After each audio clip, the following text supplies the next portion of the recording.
This year, more than ever, I'm seeing a lot of people having trouble with rose blooms that are wilting prematurely or not blooming at all correctly. I'm going to show you what the problem is here.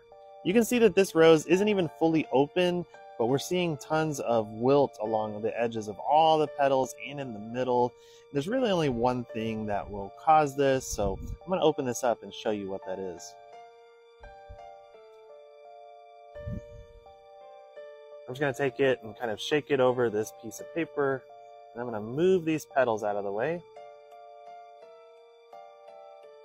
And here we can see one of the guilty ones. You see all these skinny little bugs that are moving around down here? Those are flower thrips.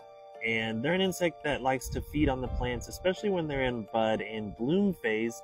And so they're essentially sucking the juice out of those buds and causing them to prematurely wilt or not open at all. All right, we've identified the problem now, but what's the solution? That's where the bad news comes in. The reason why thrips are so difficult to control is because of the size of them and where they are located. Because they're a very small and skinny insect, they actually get down into the folds of those flower buds and in between all the layers, so traditional spraying has a hard time penetrating inside of those flower buds where the thrips are living. And that also means that they are very good at hiding from predatory bugs such as ladybugs or lacewings. Although those predatory bugs still can be effective whenever your plants are young enough that the thrips don't have anywhere to hide inside of the flower buds. That actually leads me to my best advice for treating thrips is to treat early. So early in the season when your rose bushes are just beginning to grow, they don't have any flower buds on them yet. All they have are stems and leaves.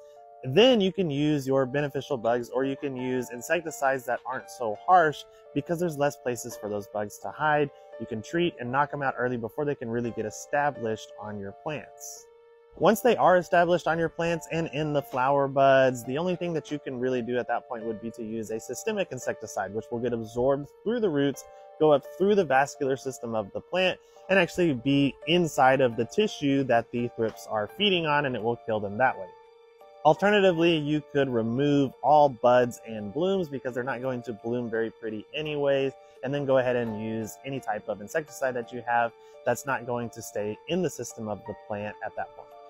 So yeah, easy to diagnose, unfortunately not too easy to treat, but if you do follow these steps, you can have some gorgeous roses again.